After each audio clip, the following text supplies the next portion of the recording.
Leñador pobre encontró un tesoro en el tronco. Lo que hizo después dejó a todos impactados. Teodoro Hernández vivía cada día como una batalla contra la necesidad. Hacía 3 años que no podía pagar los plazos de la pequeña casa donde vivía con su esposa y su hija en la periferia de Pátzcuaro, interior de Michoacán. El hacha bajó con fuerza contra el tronco del encino que había derribado en la propiedad de don Gonzalo, pero algo extraño sucedió. En lugar del sonido seco de la madera partiéndose, oyó un ruido metálico que lo hizo detenerse en el acto. El tronco se había abierto de una forma extraña, revelando algo que lo dejó sin aliento. Dentro de la madera, como si hubiera estado guardado allí décadas, había un compartimento repleto de monedas doradas, joyas que brillaban bajo los rayos del sol de la mañana y objetos que parecían valer una fortuna. Teodoro miró a su alrededor rápidamente, asegurándose de que estaba solo. Solo su perra Canela, que siempre lo acompañaba al trabajo, estaba allí para presenciar aquel descubrimiento imposible. El corazón del hombre de 45 años se aceleró. No era alegría lo que sentía, sino un miedo profundo que se apoderó de su pecho. Teodoro conocía la vida lo suficiente para saber que cosas así no sucedían sin una razón, y su conciencia pesada no lo dejaba ni respirar bien frente a aquel tesoro. Sus manos temblaron cuando tocó una de las monedas. Era real, pesada, antigua. Había coronas pequeñas, collares con piedras de colores, pulseras que parecían hechas por manos hábiles de mucho tiempo atrás. Todo aquello podía resolver todos sus problemas en pocos minutos, pero también podía crear otros mucho peores. Teodoro cerró rápidamente el tronco, empujando las 2 partes de vuelta a su lugar. Guardó el hacha y llamó a Canela, que lo observaba con esos ojos inteligentes que parecían entender que algo muy importante había sucedido allí. El camino de regreso a casa nunca había parecido tan largo. María Elena estaba en la cocina cuando él llegó, pero no era la misma mujer que había dejado por la mañana. Sus ojos estaban rojos e hinchados de tanto llorar, y en las manos sostenía una carta del banco que había estado tratando de esconder de él durante semanas. «Teodoro, necesito hablar contigo», dijo ella con la voz entrecortada. «Llegó otra carta. Van a quitarnos la casa si no pagamos todo hasta fin de mes. Son casi 80,000 pesos de atraso». El hombre se sentó a la mesa de la pequeña cocina y se pasó las manos por el cabello canoso. 80,000 pesos. Una cantidad que le llevaría años juntar con su trabajo de leñador, ganando solo cuando encontraba trabajo. María Elena siguió hablando, pero su voz parecía venir de muy lejos. «Tu hermano Mateo llamó otra vez hoy. Dijo que nos puede prestar el dinero, Teodoro. Solo necesita que firmes unas cosas, unas garantías». «Ya te dije que no quiero nada con mi hermano», respondió Teodoro con firmeza, pero su voz delataba la desesperación que sentía. «Él nunca hizo nada sin querer algo a cambio, y tú sabes muy bien cómo siempre me trató». María Elena se levantó de la silla con un movimiento brusco que derribó la taza de café que estaba en la mesa. «¿Entonces prefieres ver a nuestra hija viviendo en la calle? Jimena ya dejó de estudiar para trabajar de empleada doméstica en casas ajenas, Teodoro. Tiene solo 17 años». La mención a su hija fue como un puñetazo en el estómago. Jimena lo era todo para él, la niña inteligente que siempre soñó con ser maestra, pero que ahora limpiaba casas en la ciudad para ayudar con los gastos. Teodoro sabía que estaba siendo demasiado orgulloso, pero también sabía que aceptar dinero de Mateo sería como entregar su dignidad. «Voy a encontrar una solución», dijo, levantándose de la mesa. «Siempre la he encontrado». «¿Cuándo, Teodoro? ¿Cuándo?», gritó María Elena, dejando que toda su frustración explotara. «Hace 3 años que dices eso, 3 años que nuestra vida solo empeora». Teodoro salió de casa sin responder. Canela lo siguió silenciosamente, como siempre hacía cuando él necesitaba pensar. Caminaron por las calles de tierra de las afueras de Pátzcuaro, pasando por casas sencillas donde otras familias luchaban contra las mismas dificultades. Aquella realidad lo había acompañado tanto tiempo que ya formaba parte de quien era. Pero ahora había algo diferente. Escondido en aquel tronco estaba la solución para todos sus problemas, y eso lo atormentaba más que la propia pobreza. Teodoro había sido criado por su padre con valores firmes sobre la honestidad y el trabajo duro. Lo que no es tuyo no debe estar en tus manos, decía siempre el viejo Juan Hernández antes de partir de este mundo. Aquella noche, Teodoro no pudo dormir. Escuchaba a María Elena llorar quedito a su lado, tratando de no hacer ruido para no preocuparlo aún más, pero él estaba preocupado, y mucho, no solo por las deudas, sino por algo que ella no sabía que él sabía. Cerca de las 2 de la madrugada, se levantó con cuidado y se vistió con su ropa de trabajo.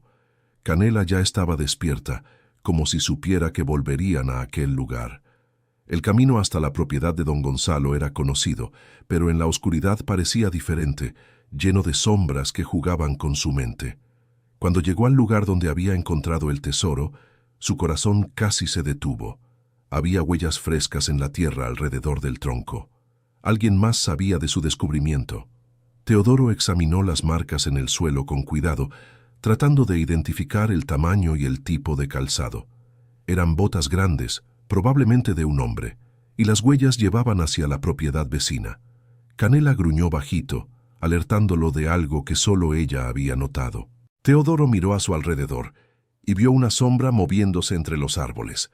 Su primer instinto fue correr, pero la curiosidad y el miedo a perder el tesoro lo hicieron quedarse.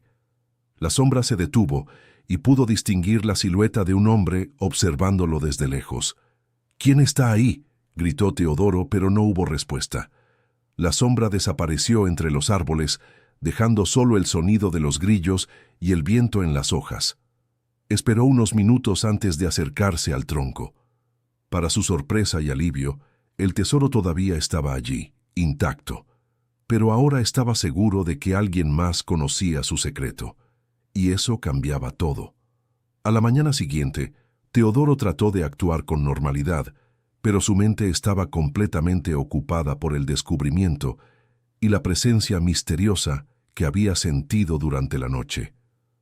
María Elena notó que algo en él era diferente, pero atribuyó su extraño comportamiento al estrés de las deudas. Fue entonces cuando tocaron a la puerta. Afuera estaba Faustino Villalobos, el vecino que siempre había codiciado las pequeñas tierras de la familia Hernández. Faustino era un hombre alto y delgado, con ojos pequeños y una sonrisa que nunca parecía sincera. Durante años había hecho comentarios maliciosos sobre la situación financiera de los Hernández, siempre insinuando que no merecían tener propiedades que no podían mantener. «Buenos días, vecino», dijo Faustino con esa sonrisa falsa. «¿Puedo pasar? Tengo una propuesta interesante para usted». Teodoro dudó, pero María Elena ya estaba abriendo la puerta. «Claro, señor Faustino. Pase. ¿Acepta un café?» «Acepto, sí». Faustino entró como si fuera el dueño de la casa, observando cada rincón con ojos calculadores. «Sabe, Teodoro, he pensado mucho en ustedes últimamente. Sé que las cosas no están fáciles». «Todo el mundo por aquí lo sabe», respondió Teodoro secamente. «Sí, sí, pero lo que no todo el mundo sabe es que existen oportunidades para personas listas. Personas que saben reconocer la suerte cuando toca a la puerta». María Elena sirvió el café prestando atención a la conversación. Había algo en la forma en que Faustino hablaba que la incomodaba, pero la esperanza de una solución para sus problemas era más fuerte que su desconfianza. «¿Qué tipo de oportunidad?», preguntó ella. Faustino sonrió y tomó un sorbo del café antes de responder. «Bueno, saben que tengo algunos contactos en la ciudad, gente con dinero, y esa gente a veces necesita socios locales, personas de confianza». «¿Socios para qué?», preguntó Teodoro, sintiendo que no le gustaría la respuesta. «Para pequeños negocios, nada complicado. A veces aparece alguna oportunidad de ganancia fácil, ¿entiendes? Cosas que pueden caer en manos de personas honestas. Y cuando eso pasa, es mejor tener amigos que sepan cómo manejar la situación». Teodoro sintió un escalofrío en la espalda. Había algo en la forma en que Faustino enfatizó las palabras «ganancia fácil» y «cosas que pueden caer en manos» que le hizo estar seguro de que su vecino sabía sobre el tesoro. «No sé de qué estás hablando, Faustino». «Ah, Pero vas a saberlo, vecino. Vas a saberlo. Faustino terminó el café y se levantó. Cuando lo sepas, recuerda que ofrecí mi ayuda primero, porque no siempre la gente sabe cómo lidiar con descubrimientos inesperados. Después de que Faustino se fue, Teodoro quedó aún más perturbado. María Elena encontró la conversación extraña, pero no tanto como su esposo, que ahora estaba seguro de que lo estaban observando y poniendo a prueba. Querido oyente, si te está gustando la historia, aprovecha para dejar tu like y sobre todo suscríbete al canal. Eso ayuda mucho a los que estamos empezando. Ahora continuando. El día transcurrió lentamente. Teodoro intentó trabajar, pero su mente estaba dividida entre el miedo de perder el tesoro y el miedo de usarlo. Cuando regresó a casa al final de la tarde, encontró a Jimena llegando de la ciudad.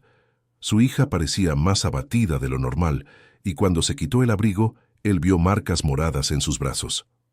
«Jimena, ¿qué pasó?», preguntó María Elena, corriendo a examinar las marcas. La muchacha de 17 años intentó esconder los brazos, pero ya era demasiado tarde. «No fue nada, mamá. Solo me tropecé en la casa de doña Beatriz». «Eso no son marcas de una caída», dijo Teodoro con una voz baja y peligrosa que hizo temblar a Jimena. «Por favor, papá, no hagas un escándalo. Necesito ese trabajo». «¿Qué escándalo? Cuéntame qué pasó». Jimena comenzó a llorar y toda la verdad salió entre sollozos. Su patrón, un comerciante de la ciudad llamado Rodolfo, había intentado tocarla de manera inapropiada. Cuando ella se negó, él la lastimó y la despidió, diciendo que las muchachas pobres como ella no podían elegir. Teodoro sintió una rabia que hacía mucho tiempo no sentía. Quiso salir de ahí mismo e ir tras ese hombre, pero sabía que eso solo traería más problemas para su familia. María Elena abrazó a su hija, tratando de consolarla, pero él podía ver la desesperación en sus ojos. Ahora ya ni siquiera tenían el pequeño salario de Jimena. Esa noche, después de que todos se durmieron, Teodoro regresó al lugar del tesoro. Esta vez, llevó una pequeña linterna y examinó todo con más cuidado. Las huellas todavía estaban ahí, pero ahora había algo más. Pequeñas ramas rotas que formaban un camino hacia la casa de Faustino. Teodoro siguió el camino en la oscuridad, con Canela a su lado. La perra estaba más alerta de lo normal, como si sintiera el peligro que se cernía sobre ellos. Cuando llegaron cerca de la propiedad de Faustino, vieron luces encendidas en la cocina y voces que venían de dentro de la casa. Escondido detrás de un árbol, Teodoro logró escuchar parte de la conversación.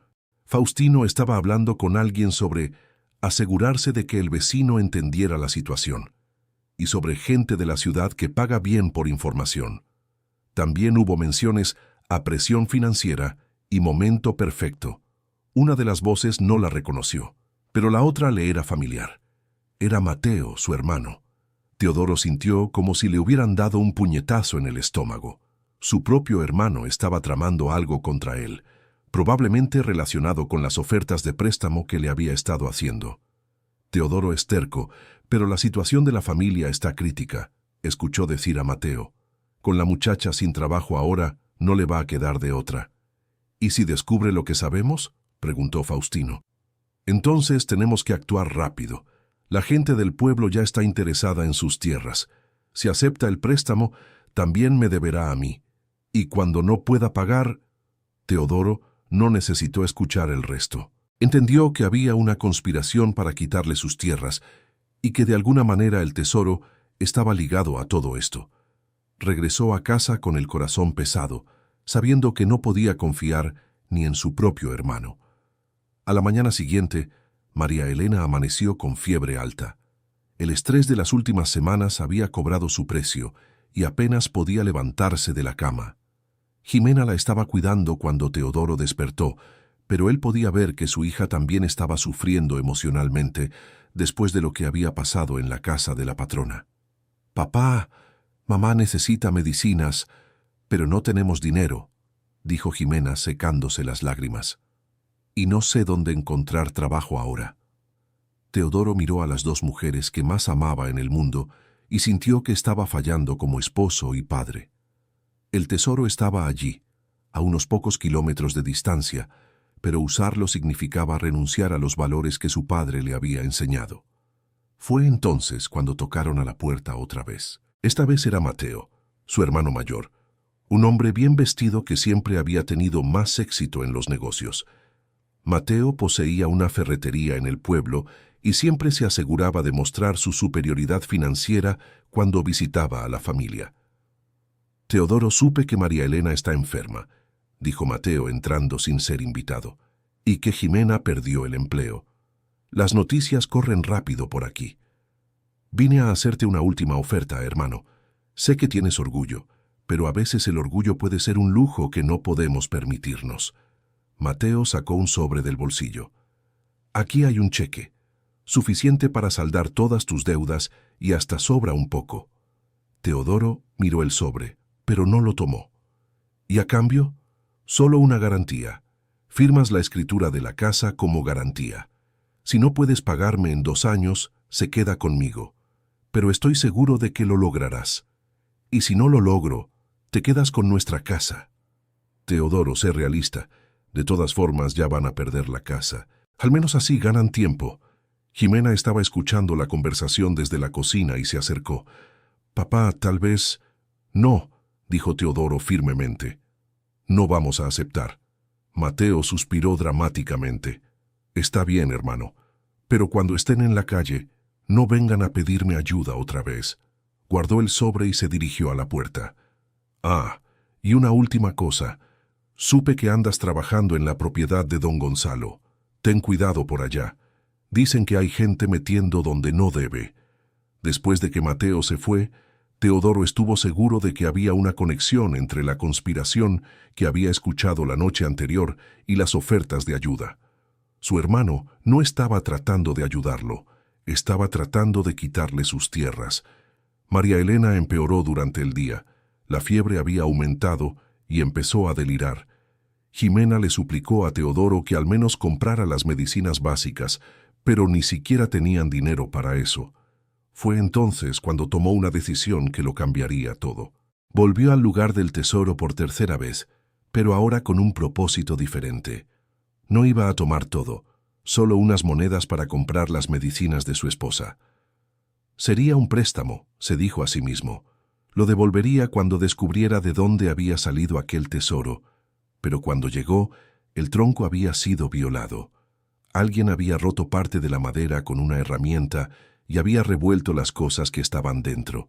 Su corazón se aceleró al ver que parte del tesoro había desaparecido. No todo, pero unos puñados de monedas y algunas joyas pequeñas ya no estaban allí. Canela gruñó y señaló en una dirección. Teodoro siguió la mirada de la perra y vio huellas frescas y marcas de herramientas en el suelo. Había también un pedazo de tela azul atado a una rama cercana, como si alguien hubiera salido corriendo y rasgado la ropa. Teodoro conocía esa tela. Era del tipo de camisa de trabajo que Faustino siempre usaba. La rabia que sintió fue diferente a todo lo que había experimentado antes. No era solo por el robo, sino por toda la situación en la que su familia había sido puesta.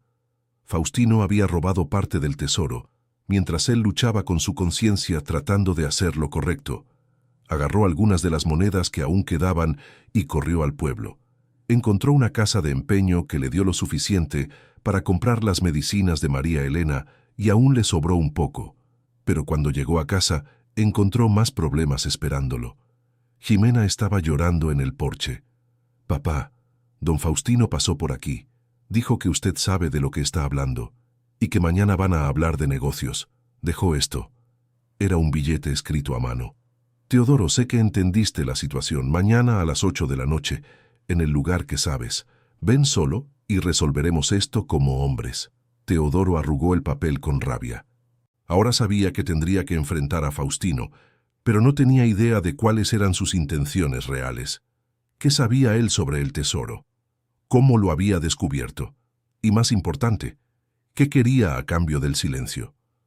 María Elena mejoró con las medicinas, pero aún estaba débil.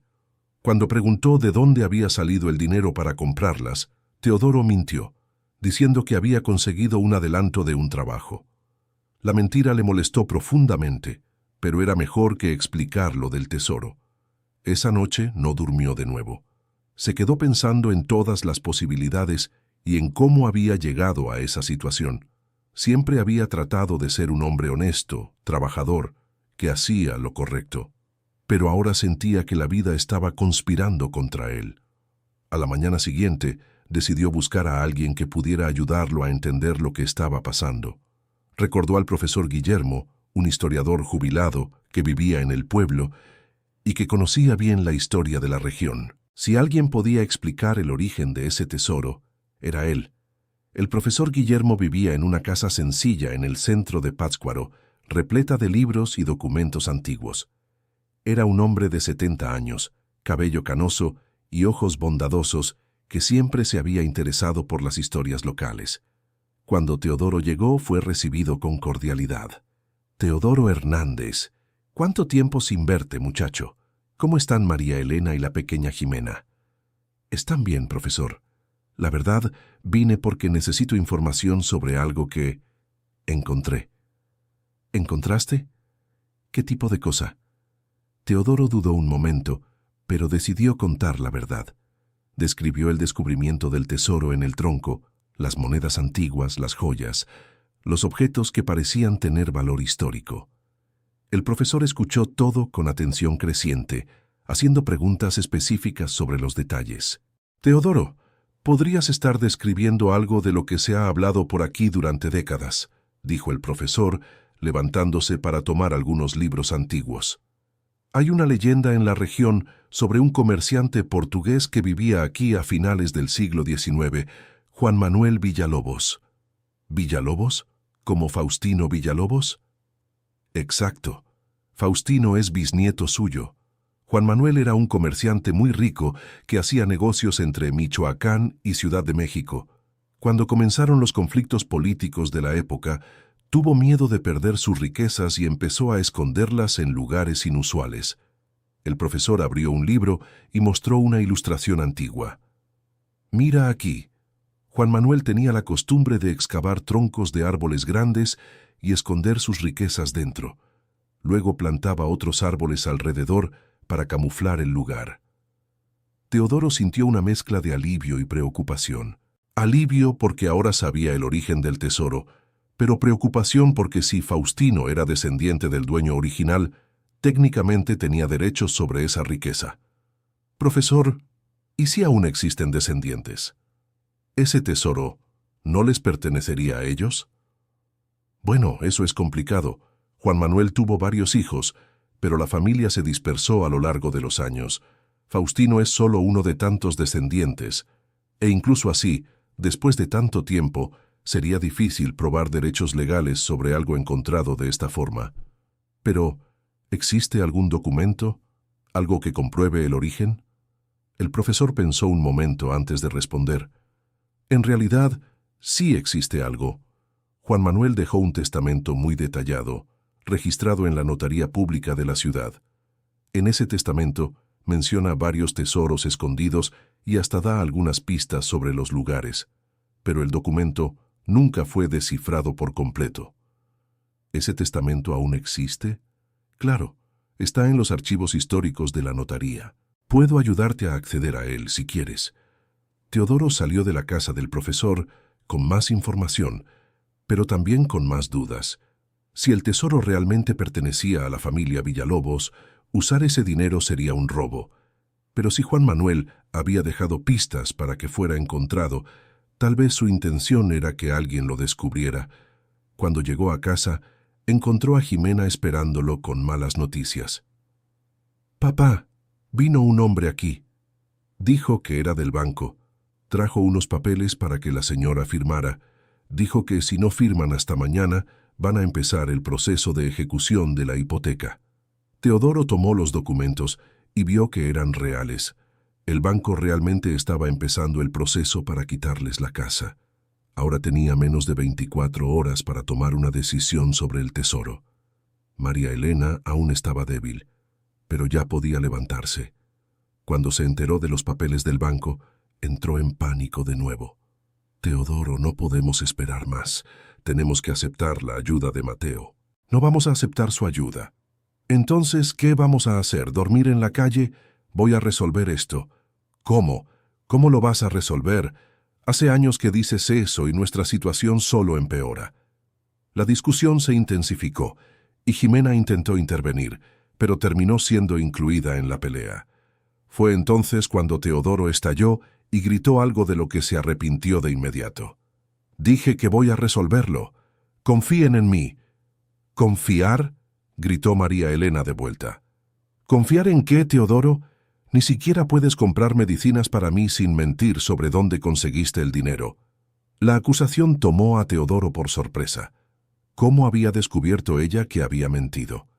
María Elena vio la expresión de sorpresa en su rostro y comprendió que había acertado.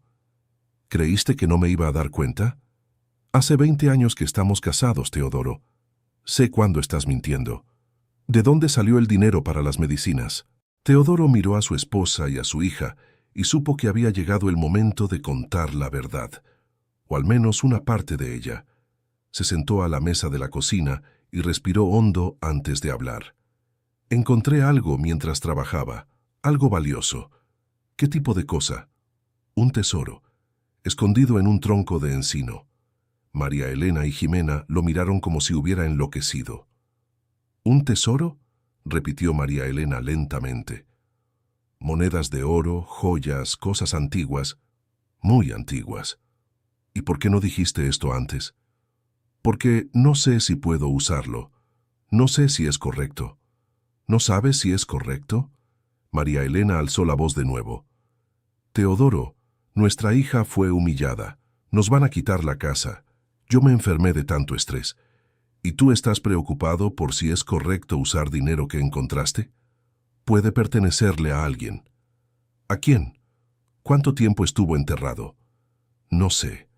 Tal vez más de 100 años. Jimena, que había permanecido en silencio escuchando la conversación, finalmente habló. Papá, si ha estado más de 100 años enterrado, ya no es de nadie. Es nuestro ahora. No es así como funciona, hija. Entonces, ¿cómo funciona?, preguntó María Elena. ¿Vas a dejar que nuestra familia pase necesidad por un tesoro que quizá ni siquiera tiene dueño? La conversación fue interrumpida por golpes en la puerta. Teodoro Hernández miró el reloj y vio que eran casi las 8 de la noche. Era Faustino Villalobos, llegando para el encuentro que había acordado.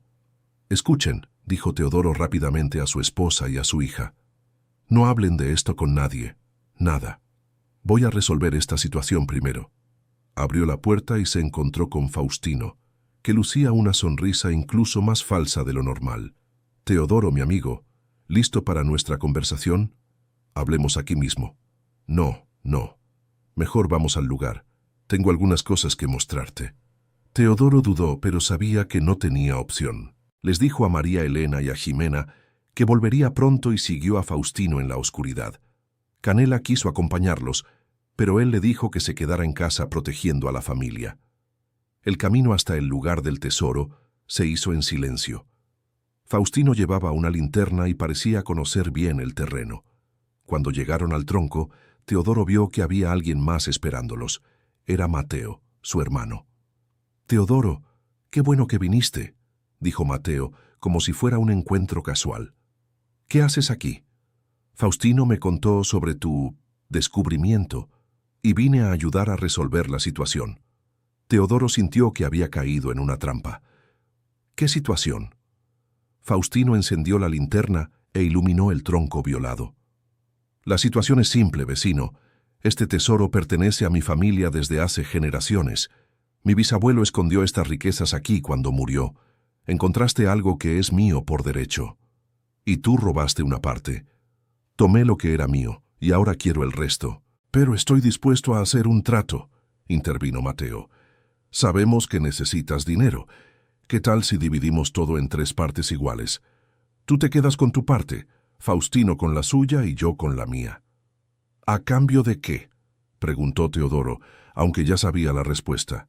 «Firmas la transferencia de tus tierras a mi nombre, como garantía. Si logras pagar tu deuda en 2 años, recuperas las tierras. Si no, se quedan conmigo. Y si no acepto, Faustino sonrió con malicia. Entonces lo pierdes todo, el tesoro, las tierras y la casa, porque iré a la ciudad a contarles a todos que robaste riquezas de mi familia, y Mateo retirará la oferta de préstamo. Teodoro se dio cuenta de que había sido completamente manipulado. Faustino probablemente sabía de la existencia del tesoro desde hacía mucho tiempo y estaba esperando que alguien lo encontrara. Mateo se había aprovechado de la difícil situación económica para presionar por una venta disfrazada de las tierras. Necesito tiempo para pensarlo. No hay tiempo, dijo Mateo. Mañana el banco ejecuta la hipoteca, es ahora o nunca. Teodoro miró a los dos hombres que lo chantajeaban y sintió una rabia profunda.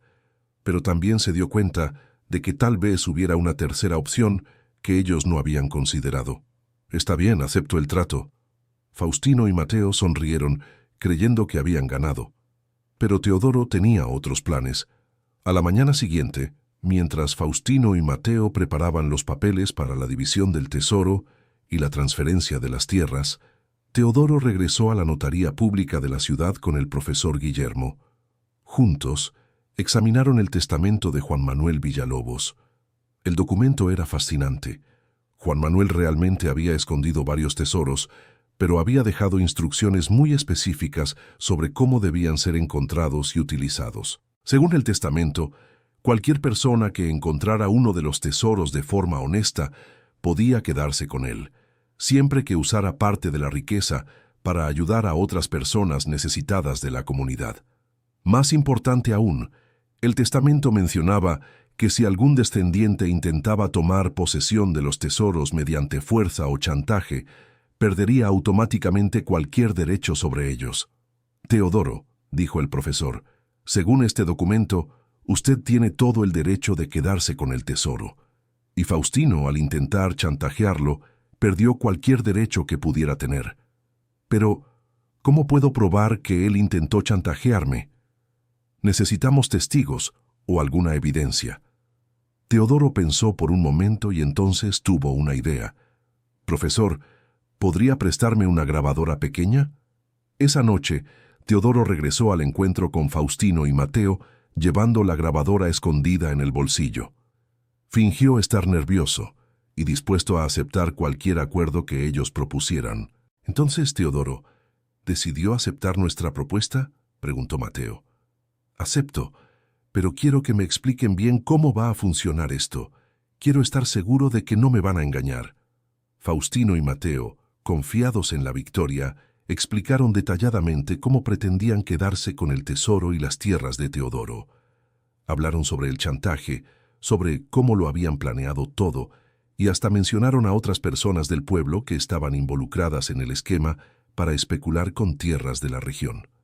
Cuando Teodoro tuvo grabado lo suficiente, dijo que necesitaba ir a buscar los documentos a su casa.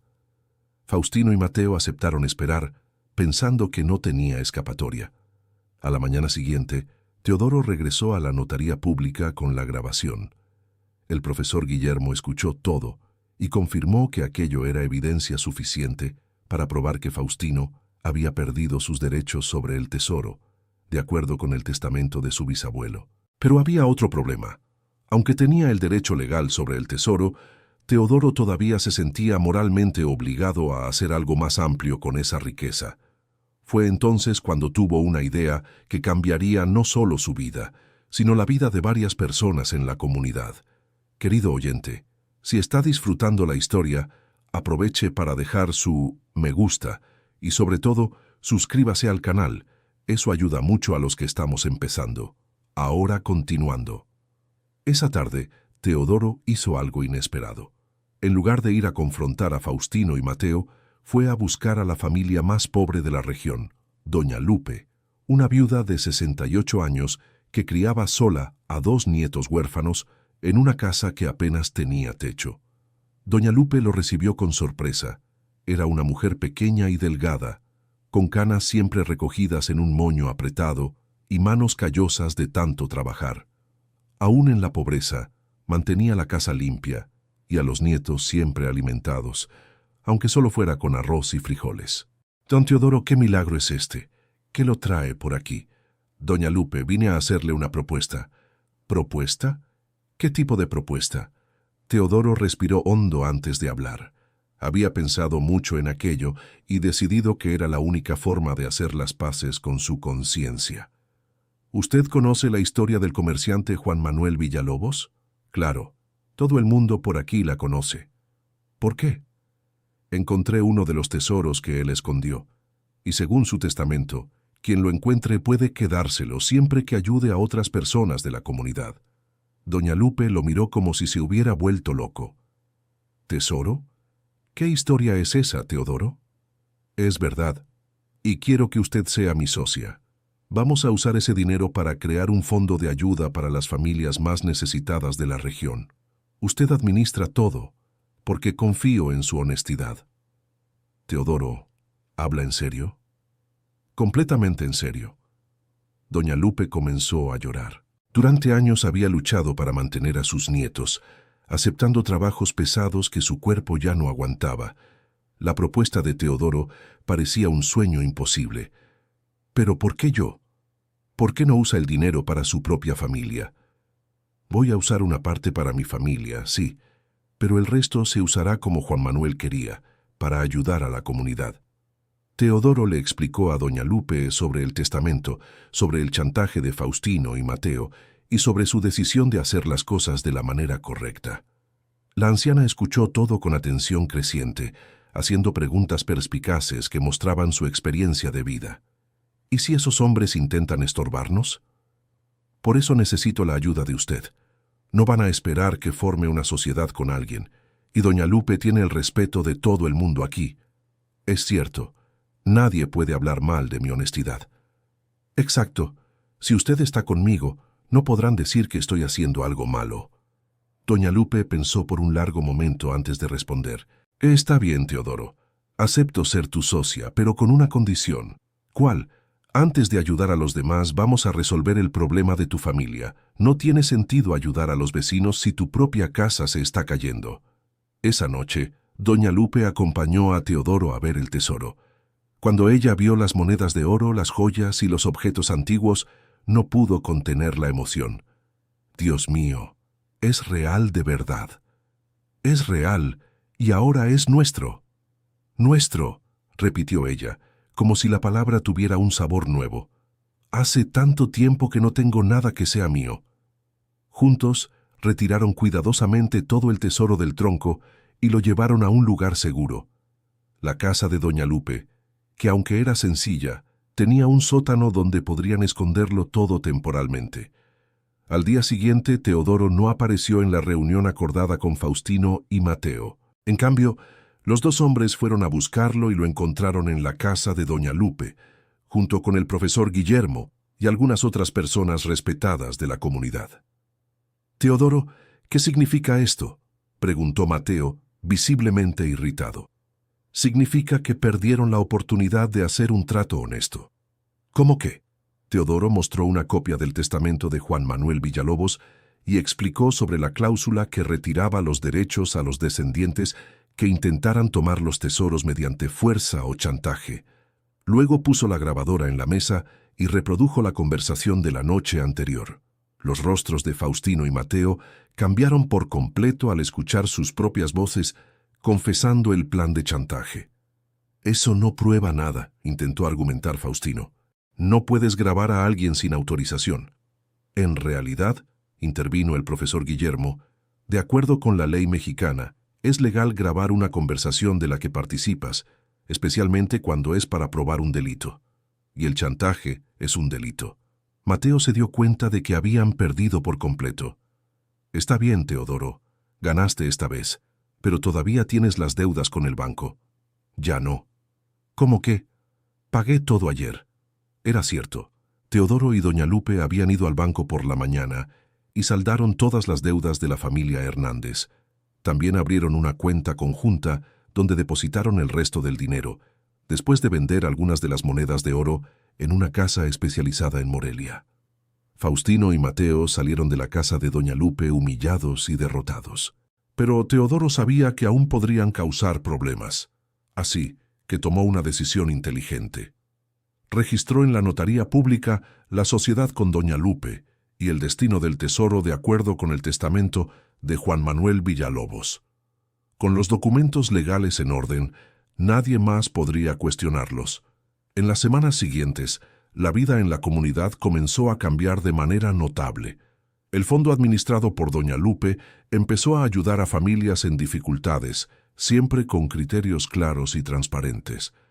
No era asistencialismo, sino ayuda para que las personas pudieran levantarse por sí mismas. Jimena volvió a estudiar, pero ahora con la tranquilidad de quien no necesitaba preocuparse por dinero para alimentación y vivienda. Más que eso, había encontrado un propósito. Decidió estudiar Derecho para ayudar a otras familias que pasaran por situaciones similares a la suya. María Elena, completamente recuperada de la enfermedad, abrió una pequeña panadería en la comunidad. Con la inversión inicial del tesoro, ella pudo comprar equipos nuevos y contratar a 2 vecinas que también necesitaban trabajo. La panadería se convirtió en un punto de reunión de la comunidad, donde las personas se juntaban para conversar y ayudarse mutuamente. Teodoro siguió trabajando como leñador, pero ahora de forma selectiva. Solo escogía trabajos que le daban satisfacción y empezó a dedicar más tiempo a ayudar a doña Lupe en la administración del fondo comunitario. Descubrió que tenía talento para identificar familias que realmente necesitaban ayuda y para crear planes que las ayudaran a volverse independientes. El profesor Guillermo se convirtió en consultor del proyecto, ayudando con la documentación y con investigaciones sobre otros posibles tesoros en la región. Descubrieron que Juan Manuel Villalobos había escondido al menos 3 tesoros más, todos con pistas dejadas en su testamento. La búsqueda de los otros tesoros se volvió una actividad comunitaria. En vez de que cada persona buscara por su cuenta, crearon grupos organizados que seguían las pistas juntos. Cuando encontraran algo, se dividiría entre todos de acuerdo con los mismos principios del primer tesoro. 6 meses después del descubrimiento inicial, la comunidad se había transformado por completo. El fondo administrado por doña Lupe había ayudado a 15 familias a salir de la pobreza extrema, creando empleos, ofreciendo capacitación profesional y otorgando microcréditos para pequeños negocios. Faustino Villalobos terminó vendiendo sus tierras y mudándose a otra ciudad. Ya no podía vivir en la comunidad después de que todos se enteraron de sus intentos de chantaje. Mateo se mantuvo alejado de la familia Hernández, pero al menos dejó de hacer ofertas sospechosas. Un día doña Lupe buscó a Teodoro con una propuesta inesperada. «Teodoro, tengo una idea». «Estoy escuchando, doña Lupe. ¿Qué tal si expandimos nuestro proyecto? ¿Llevar esta idea a otras comunidades?» «¿Cómo así?» «Bueno, no solo aquí hay familias pasando dificultades, y no solo aquí hay personas honestas que necesitan una oportunidad». La idea de doña Lupe era ambiciosa pero simple: usar parte de los recursos que aún tenían para crear una red de fondos comunitarios en otras ciudades de la región. Cada fondo sería administrado por personas locales de confianza, siguiendo los mismos principios de transparencia y enfoque en la independencia de las familias beneficiadas. Doña Lupe, eso sería maravilloso, pero es mucho trabajo. Sí lo es, pero mira lo que logramos aquí en pocos meses. Imagina lo que podríamos hacer con más tiempo y más personas involucradas. Teodoro habló con María Elena y Jimena sobre la propuesta. Ambas apoyaron completamente la idea, siempre y cuando él no se sobrecargara con responsabilidades que pudieran afectar su salud o su tiempo con la familia. La primera expansión ocurrió en la ciudad vecina, donde había una comunidad rural en situación similar a la de Pátzcuaro. Teodoro y doña Lupe visitaron el lugar varias veces, hablaron con líderes locales y encontraron a una familia dispuesta a administrar un fondo local. El modelo funcionó. En pocos meses, la segunda comunidad ya mostraba señales de mejora, con familias logrando resolver problemas que durante años parecían imposibles de superar. Pero el éxito también trajo nuevos desafíos. Empezaron a aparecer personas interesadas en aprovecharse del proyecto para ganar dinero fácil. Hubo intentos de fraude, personas que inventaban necesidades que no existían, e incluso algunos políticos locales que querían usar el proyecto para promoción personal. Doña Lupe y Teodoro tuvieron que desarrollar criterios aún más estrictos para la selección de familias beneficiadas y para la elección de administradores locales. Crearon un sistema de auditoría interna y externa que garantizaba que el dinero se usara correctamente. El profesor Guillermo sugirió que documentaran toda la experiencia en un libro que pudiera servir como guía para otras comunidades interesadas en crear proyectos similares. La idea fue aprobada por todos, y Ximena se ofreció para ayudar en la redacción, como parte de su práctica en la carrera de Derecho. 2 años después del descubrimiento del primer tesoro, la vida de Teodoro había cambiado por completo, no solo financieramente, sino principalmente en términos de propósito y realización personal. Había descubierto que su verdadera vocación no era solo cortar árboles, sino ayudar a las personas a construir sus propias soluciones a los problemas. María Elena se había convertido en una empresaria exitosa en la región. Su panadería había crecido y ahora surtía productos a varios pueblos vecinos.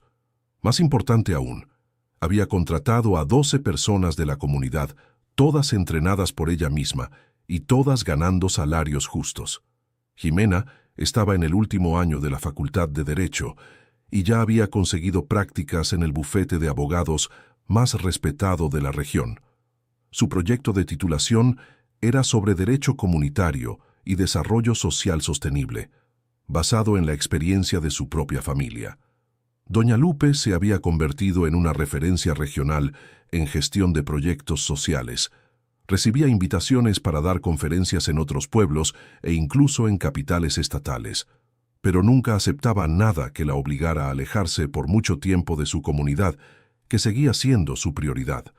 Lo más impresionante era cómo el descubrimiento del tesoro había transformado no solo a las familias directamente beneficiadas, sino toda la mentalidad de la comunidad.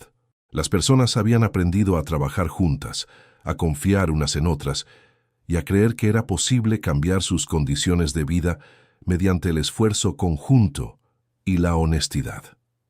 La historia de la transformación de la comunidad había llegado hasta periódicos de la capital e incluso una cadena de televisión había hecho un reportaje sobre el proyecto. Esto trajo aún más visibilidad, pero también más responsabilidad.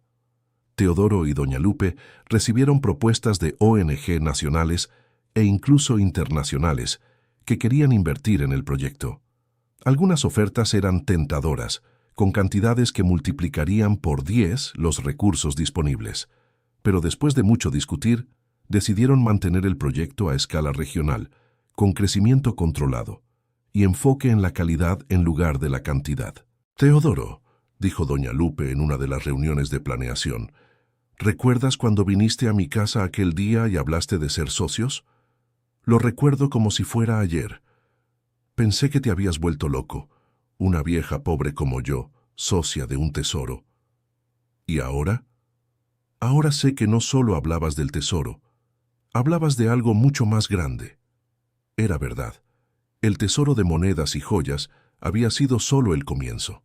El verdadero tesoro había sido descubrir el potencial de la comunidad cuando las personas trabajan juntas con objetivos comunes y valores sólidos. 3 años después del descubrimiento, ocurrió algo que nadie esperaba. Durante las excavaciones para la construcción de una nueva escuela comunitaria, encontraron otro de los tesoros mencionados en el testamento de Juan Manuel Villalobos. Este era aún más grande que el primero, con monedas raras que valían una fortuna significativa. Pero ahora, la situación era completamente diferente. En lugar de un descubrimiento solitario que generó conflictos, fue un descubrimiento comunitario que generó celebración. Todos sabían exactamente cómo se utilizarían esos recursos para ampliar aún más los proyectos de desarrollo de la región. El segundo descubrimiento permitió construir no solo la escuela, sino también un centro de salud comunitario, una biblioteca y talleres de capacitación profesional. La comunidad que 3 años antes luchaba contra la pobreza, ahora se convertía en un modelo de desarrollo sostenible para toda la región. Teodoro Ahora con 48 años, se había convertido en un líder respetado, no solo en su comunidad, sino en toda la región. Recibía invitaciones para participar en consejos municipales e incluso estatales sobre desarrollo social, pero siempre mantenía los pies en la tierra, recordando que todo había comenzado con una elección simple: hacer lo correcto, incluso cuando era difícil. María Elena había expandido sus negocios más allá de la panadería. Ahora coordinaba una cooperativa de pequeños productores rurales que vendía productos orgánicos en toda la región. La cooperativa empleaba a más de 50 personas y se había convertido en un modelo de economía solidaria. Jimena se había graduado en Derecho y abierto un despacho especializado en Derecho Comunitario y Desarrollo Social. Su primer caso había sido ayudar a una comunidad vecina a crear su propio fondo de desarrollo, basado en el modelo creado por su padre y doña Lupe. Doña Lupe, ya con 71 años, seguía activa y determinada. Se había convertido en una consultora buscada por proyectos sociales de todo el país, pero nunca cobraba por sus servicios. Mi pago, decía siempre, es ver familias saliendo de la pobreza con dignidad. El profesor Guillermo había finalizado el libro sobre la experiencia de la comunidad. El libro había sido publicado por una editorial universitaria y se estaba usando como material de estudio en cursos de trabajo social y desarrollo comunitario en varias universidades del país. Canela, la perra que había acompañado a Teodoro en el descubrimiento del primer tesoro, aún estaba viva y saludable. Se había convertido en una especie de mascota del proyecto, siempre presente en las reuniones comunitarias y conocida cariñosamente como la socia de 4 patas. Pero quizás la transformación más importante había sido en la mentalidad de las personas. La comunidad había aprendido que la pobreza no era una condena permanente, sino un problema que podía resolverse con trabajo conjunto, planificación inteligente y sobre todo confianza mutua. Querido oyente, si estás disfrutando la historia, aprovecha para dejar el like y sobre todo suscribirte al canal. Esto ayuda mucho a los que estamos empezando. Ahora, continuando. 5 años después del primer descubrimiento, la comunidad recibió una visita especial. Una delegación de investigadores de una universidad estadounidense había llegado para estudiar el modelo de desarrollo creado allí. Querían entender cómo un hallazgo casual se había transformado en un proyecto de transformación social sostenible. Teodoro recibió a los investigadores con la misma sencillez de siempre.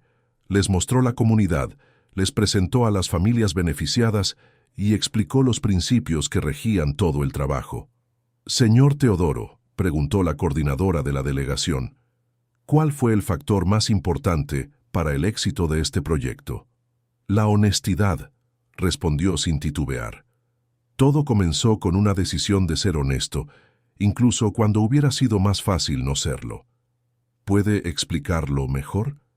Cuando encontré el tesoro, mi primera reacción fue tratar de entender de dónde venía y a quién pertenecía. Mucha gente dijo que era una tontería mía, que debía haber agarrado todo y fingido que no sabía nada. Pero si hubiera hecho eso, quizás habría resuelto mis problemas, pero no habría creado nada duradero. La investigadora anotaba todo con cuidado. ¿Y qué más? La asociación. Solo nunca habría logrado hacer todo esto. Doña Lupe aportó la experiencia y la credibilidad que yo no tenía. El profesor Guillermo trajo el conocimiento histórico y legal.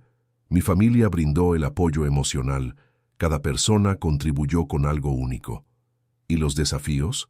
¿Cómo manejaron los intentos de sabotaje y los conflictos internos? Con transparencia total. Desde el primer día todo lo que hacemos está documentado y disponible para que cualquier persona de la comunidad lo consulte. No tenemos secretos porque no tenemos de qué avergonzarnos. La conversación duró horas y los investigadores quedaron impresionados no solo con los resultados del proyecto, sino con la simplicidad de los principios que lo sostenían. Cuando se marcharon, llevaron mucho más que datos para la investigación. Llevaron inspiración para crear proyectos similares en otras partes del mundo. Unos meses después, Teodoro recibió una llamada inesperada. Era un reportero de una gran cadena de televisión nacional que quería hacer un documental sobre la historia de la comunidad. Señor Teodoro, nuestra cadena quisiera contar su historia para todo México. Podemos hacer un documental de 1 hora sobre cómo empezó todo y cómo está hoy. Teodoro discutió la propuesta con Doña Lupe, María Elena, Jimena y otros líderes de la comunidad. Todos coincidieron en que podría ser positivo, siempre y cuando el documental fuera fiel a la realidad y no creara una imagen romántica que no correspondiera a los verdaderos desafíos que habían enfrentado. El documental se grabó a lo largo de 3 meses. El equipo de televisión acompañó el día a día de la comunidad, entrevistó a decenas de personas y registró tanto los éxitos como las dificultades del proyecto. Cuando el documental salió al aire, un viernes por la noche en horario estelar, causó un impacto inesperado. Millones de mexicanos vieron la historia de cómo un descubrimiento casual se había convertido en un modelo de transformación social. En los días posteriores al documental, Teodoro y Doña Lupe recibieron cientos de llamadas y correos de personas de todo el país interesadas en crear proyectos similares en sus comunidades. Había alcaldes que querían implementar el modelo en sus ciudades, empresarios ofreciendo inversiones e incluso políticos proponiendo convertir la experiencia en política pública nacional. Doña Lupe, dijo Teodoro, creo que creamos un problema más grande de lo que esperábamos. ¿Por qué? No tenemos estructura para atender toda esta demanda, y hay mucha gente que quiere aprovecharse de nuestra experiencia para ganar dinero o votos. Entonces hagamos lo que siempre hemos hecho, despacio y con criterio. Crearon una fundación oficial para sistematizar y replicar el modelo de desarrollo comunitario. La fundación ofrecía capacitación gratuita para líderes comunitarios, pero solo a grupos que demostraran un compromiso real con los principios de transparencia y sostenibilidad. Jimena, que ya se había graduado en Derecho, asumió la coordinación jurídica de la fundación. Su primer desafío fue crear estatutos que garantizaran que la fundación nunca se desviara de sus objetivos originales, incluso con el crecimiento y la visibilidad nacional. María Elena continuó enfocada en sus negocios locales, pero empezó a ofrecer consultoría para cooperativas de otras regiones interesadas en desarrollarse de manera sostenible. El profesor Guillermo escribió un segundo libro, esta vez centrado en los aspectos prácticos de la replicación del modelo en diferentes contextos socioeconómicos y geográficos. Doña Lupe, a pesar de toda la visibilidad nacional, continuó viviendo en la misma casa sencilla de siempre y manteniendo su rutina de cuidar personalmente a cada familia beneficiada por los proyectos locales. La historia se había extendido tanto que llegó a otros países. Teodoro recibió invitaciones para participar en conferencias internacionales sobre desarrollo comunitario en países como Argentina, Colombia e incluso en Europa. En una de esas conferencias, realizada en Buenos Aires, Teodoro conoció a líderes comunitarios de varias partes del mundo que enfrentaban desafíos similares a los que él había enfrentado años atrás. El intercambio de experiencias fue enriquecedor y generó alianzas que duraron años. Pero quizás el momento más emocionante fue cuando Teodoro regresó al lugar donde había encontrado el primer tesoro. El tronco había sido preservado como monumento histórico y a su alrededor se había creado un pequeño jardín conmemorativo. «Canela», le dijo a la perra que lo acompañaba, «¿te acuerdas de aquel día?» Canela, ahora más vieja y con el pelo grisáceo, movió la cola como si entendiera perfectamente de lo que estaba hablando. ¿Quién diría que un descubrimiento iba a cambiar tantas cosas, verdad? Sentado junto al tronco que había cambiado su vida, Teodoro reflexionó sobre todo el camino recorrido. El descubrimiento del tesoro había sido importante, pero no era lo que realmente importaba. Lo que importaba era la elección que había hecho en ese momento. Usar el descubrimiento para construir algo más grande que él mismo. Ahora, 7 años después, había más de 30 comunidades en diferentes estados mexicanos implementando variaciones del modelo creado en Pátzcuaro. Miles de familias habían salido de la pobreza extrema, cientos de pequeños negocios habían sido creados y una nueva mentalidad sobre el desarrollo comunitario se estaba extendiendo por el país. Teodoro se había convertido en un ejemplo nacional de cómo una persona común puede generar transformaciones extraordinarias cuando está guiada por valores sólidos y disposición para trabajar en equipo. Pero él mismo nunca perdió la humildad ni olvidó de dónde venía. El secreto, siempre decía a quien le preguntaba, no está en encontrar tesoros enterrados. El secreto está en reconocer los tesoros que ya existen en las personas que nos rodean. María Elena, que se había convertido en su compañera no solo en la vida personal, sino también en el trabajo comunitario, siempre completaba. Y tener el valor de tomar las decisiones correctas, incluso cuando son las más difíciles. Jimena, ahora una abogada respetada a nivel nacional en el campo del derecho social, añadía su perspectiva. Y nunca olvidar que el desarrollo real solo ocurre cuando toda la comunidad crece junta. Doña Lupe, que se había convertido en una especie de abuela de toda la comunidad, siempre terminaba las conversaciones con su filosofía de vida. El dinero se acaba, los edificios se caen, pero lo que enseñamos unos a otros dura para siempre. El descubrimiento del tesoro realmente lo había cambiado todo, pero no de la forma que cualquiera podría imaginar al principio. No había sido el oro lo que transformó sus vidas, sino la decisión de usarlo con sabiduría y generosidad. 10 años después del descubrimiento inicial, Teodoro tenía 55 años y se había convertido en un hombre respetado y realizado. Su familia era unida y próspera, su comunidad se había transformado en un ejemplo nacional, y él había encontrado un propósito que daba sentido a cada día de su vida. Pero la historia aún no había terminado. Juan Manuel Villalobos, el comerciante portugués que había escondido los tesoros, había mencionado en su testamento que había un último escondite, más grande que todos los demás. Las pistas para encontrarlo eran más complejas y exigían no solo conocimiento histórico, sino también una comprensión profunda de los valores que él defendía. El profesor Guillermo había pasado años estudiando esas pistas finales. En su entendimiento, el último tesoro solo sería revelado cuando la comunidad estuviera lista para recibirlo, demostrando que realmente había asimilado los principios de honestidad, cooperación y generosidad que Juan Manuel consideraba esenciales. «Teodoro», dijo el profesor una tarde de domingo, «creo que ha llegado la hora». «¿La hora de qué, profesor?» «De buscar el último tesoro». Las pistas llevaban a una región montañosa, a unos kilómetros de la ciudad, donde había una antigua hacienda que había pertenecido a Juan Manuel. La propiedad estaba abandonada desde hacía décadas, pero aún conservaba algunas construcciones originales del siglo XIX. Esta vez, la búsqueda no fue solitaria.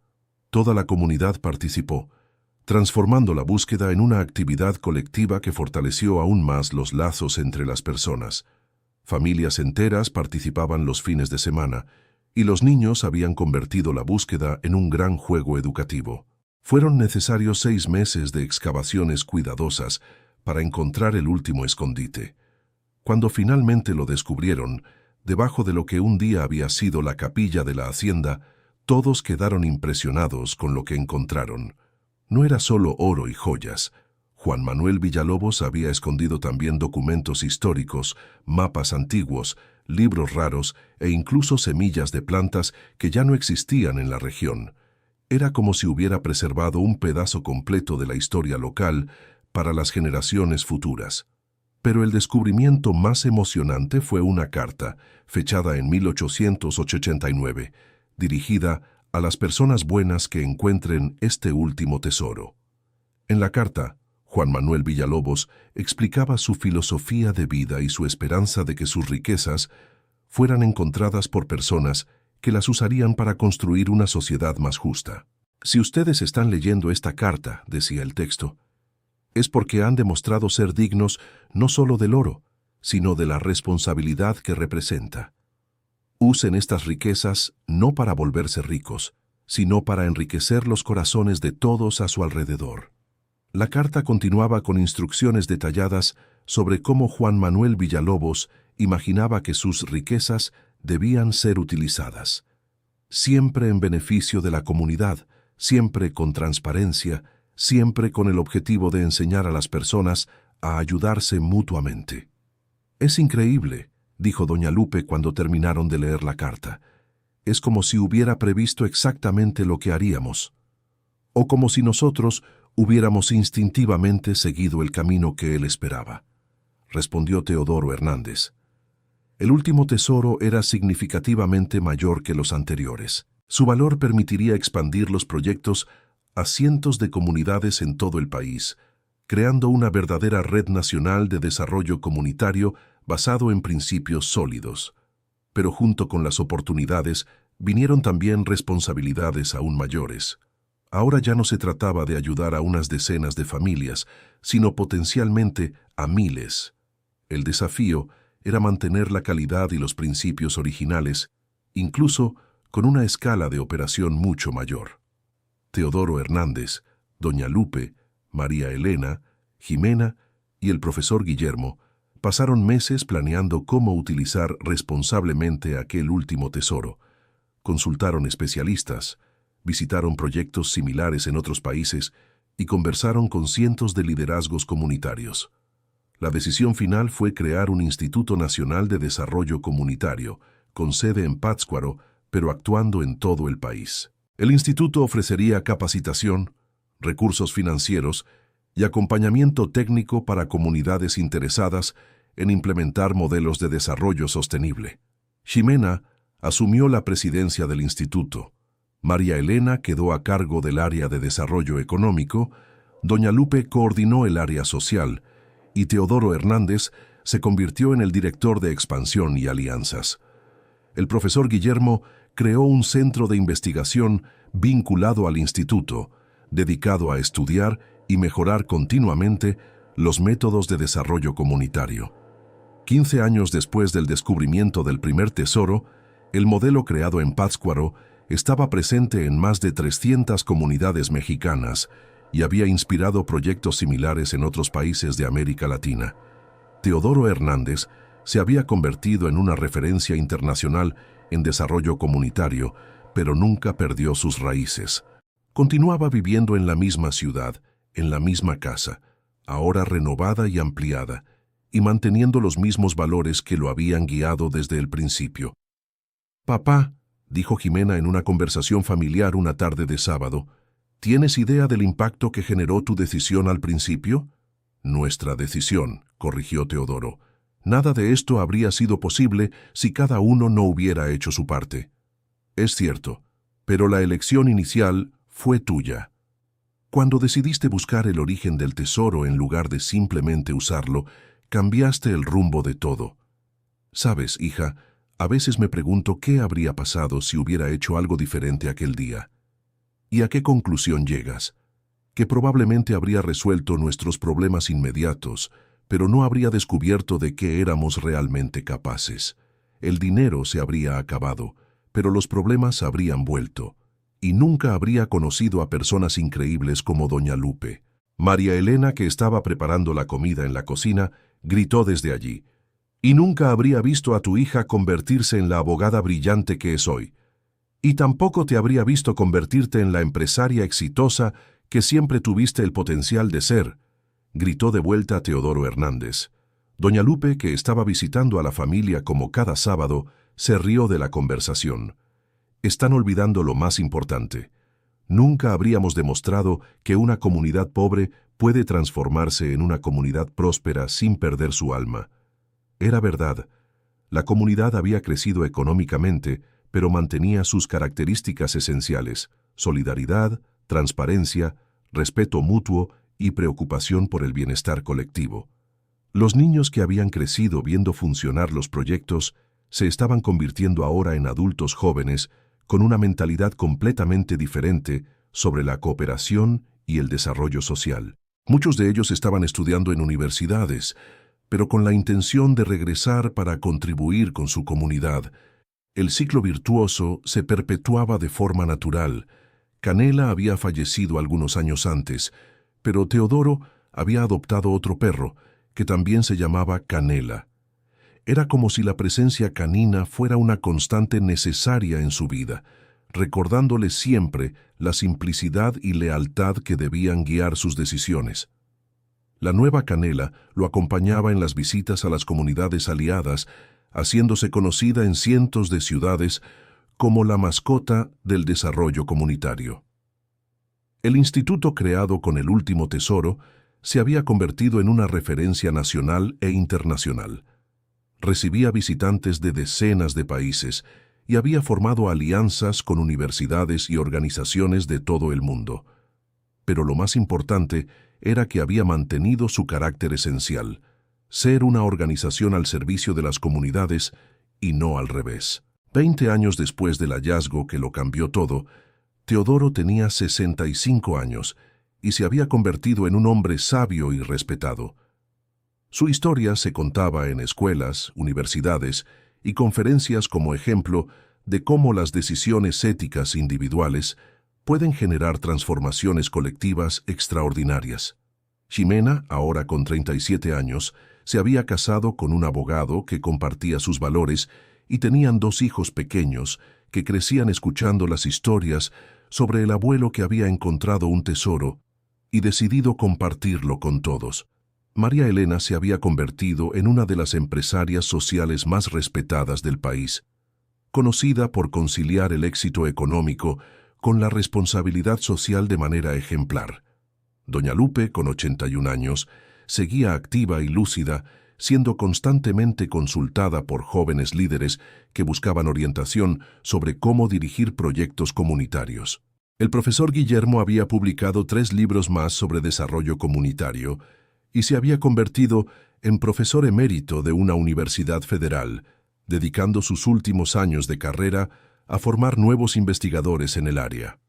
La comunidad original se había transformado en un pequeño pueblo próspero, pero que mantenía todas las características que lo hacían especial. Todos se conocían, nadie pasaba necesidad y las decisiones importantes se tomaban colectivamente. El lugar donde se había encontrado el primer tesoro se había convertido en un atractivo turístico nacional. Miles de personas visitaban anualmente el memorial construido allí, no para ver el lugar donde había oro enterrado, sino para inspirarse en la historia de transformación que había comenzado allí.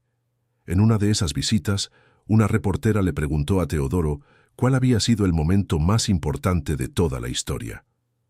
«No fue cuando encontré el tesoro», respondió.